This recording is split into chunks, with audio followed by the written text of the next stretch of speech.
प्रातः स्मरामि शरदिन्दुकरोज्ज्वलाभां सद्रत्नवन्मकरकुण्डलहारभूषाम् दिव्यायुधोर्जितसुनीलसहस्रहस्तां रक्तोपलाभचरणां भवतीं परेशाम्। मैं हूं आचार्य रमाकांत मिश्र। अपने इस YouTube चैनल पर सभी दर्शकों का एक बार पुनः हार्दिक स्वागत करता हूं। बिहार विधानसभा चुनाव के तारीखों की घोषणा हो चुकी है। 6 नवंबर 11 नवंबर 2 चरणों में चुनाव संपन्न होंगे। पहली बार 14 नवंबर को आपके सामने परिणाम आ जाएंगे। कौन जीता कौन हारा इसके भाग्य का फैसला हो जाएगा। अब अपनी अपनी ताकत सभी पार्टियां लगा रही।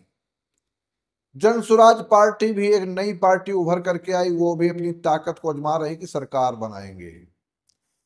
नीतीश कुमार का पहले से वर्चस्व चल रहा है और किसी न किसी प्रकार से, चाहे वह जनता दल से मिलकर के लालू प्रसाद की पार्टी या स्वयं की पार्टी के आधार पर वो मुख्यमंत्री बने रहते, कभी भाजपा से कभी दूसरे से।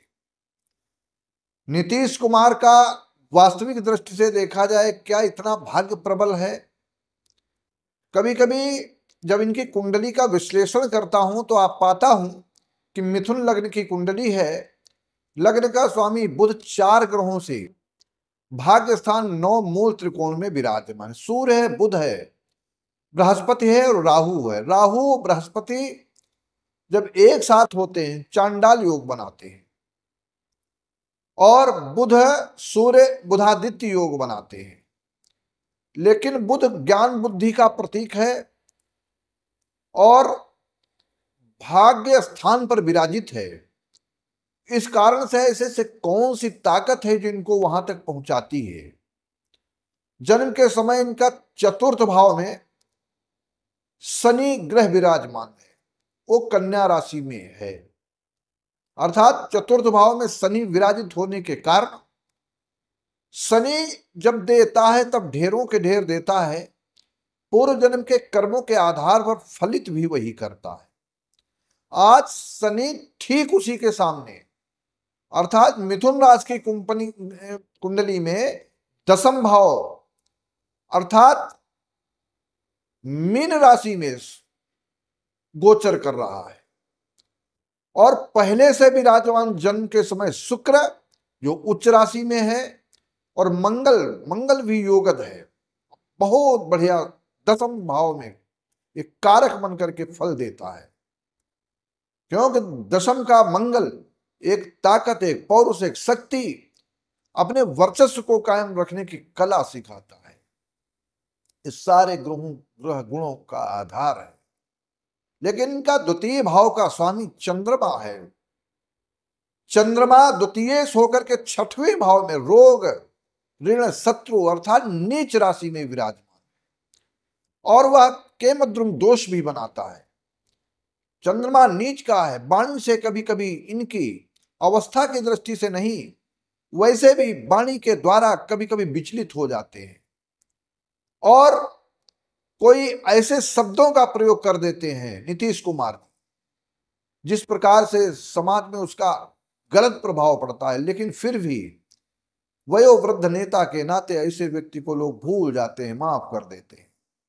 आगे आने वाला समय कैसा है, वर्चस्व की लड़ाई है।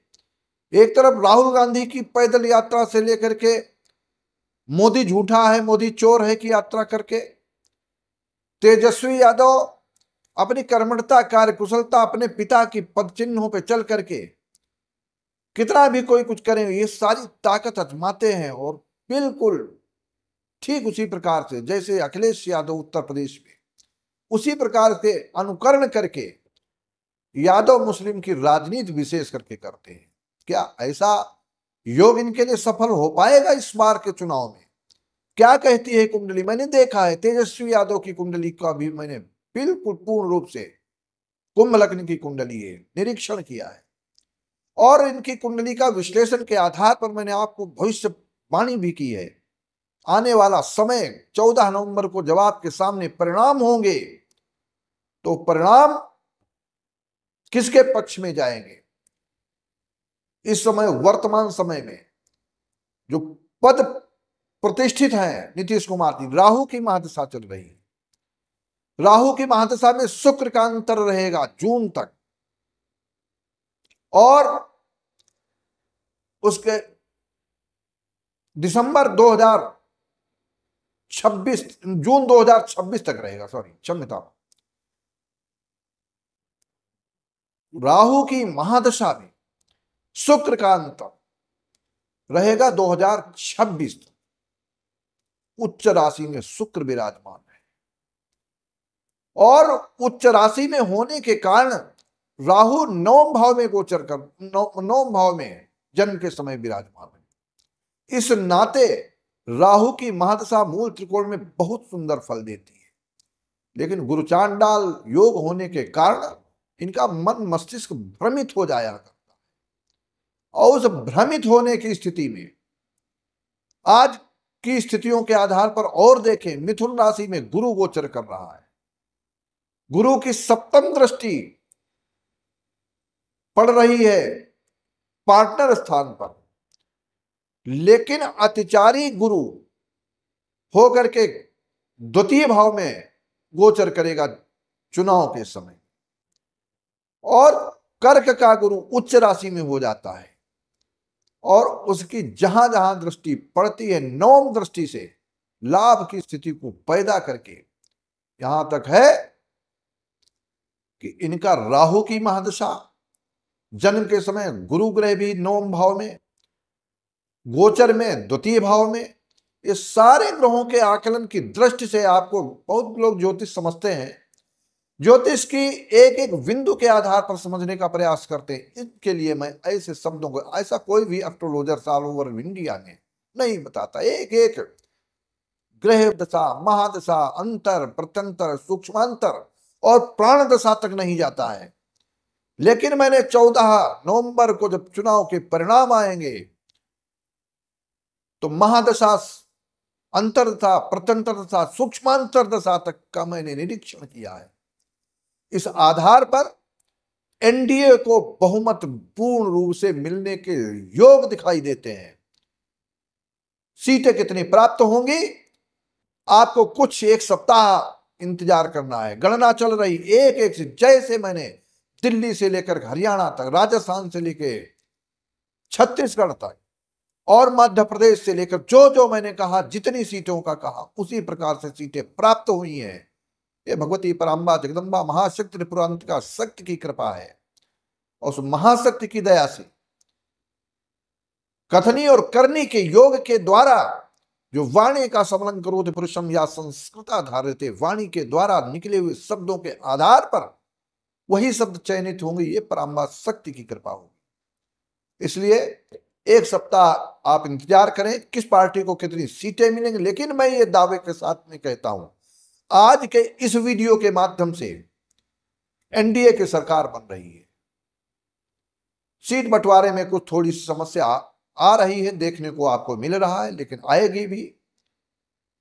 कुछ हद तक उसका निराकरण हो जाएगा, और इस निराकरण के पश्चात एनडीए की सरकार पूर्ण रूप से फिर एक बार बिहार में सरकार बनेगी, और बिहार का भाग्य प्रबल होगा, ऐसा मुझे प्रतीत होता है। आप सबसे मैं एक बार फिर निवेदन करता हूं, हमारे इस चैनल को अधिक से अधिक सब्सक्राइब अवश्य करें। जितना आप लोग हमें पसंद करते हैं वो सब्सक्राइब उतना ही करते रहें, तो बहुत बहुत आप सबके लिए धन्यवाद है। वीडियो को शेयर करें, और जब चुनाव के परिणाम होंगे उस दिन आप हमसे मिलिएगा फोन के द्वारा, और फोन के साथ साथ में मैसेज के द्वारा, कमेंट के द्वारा। तब तक के लिए आप सबके लिए बहुत बहुत धन्यवाद।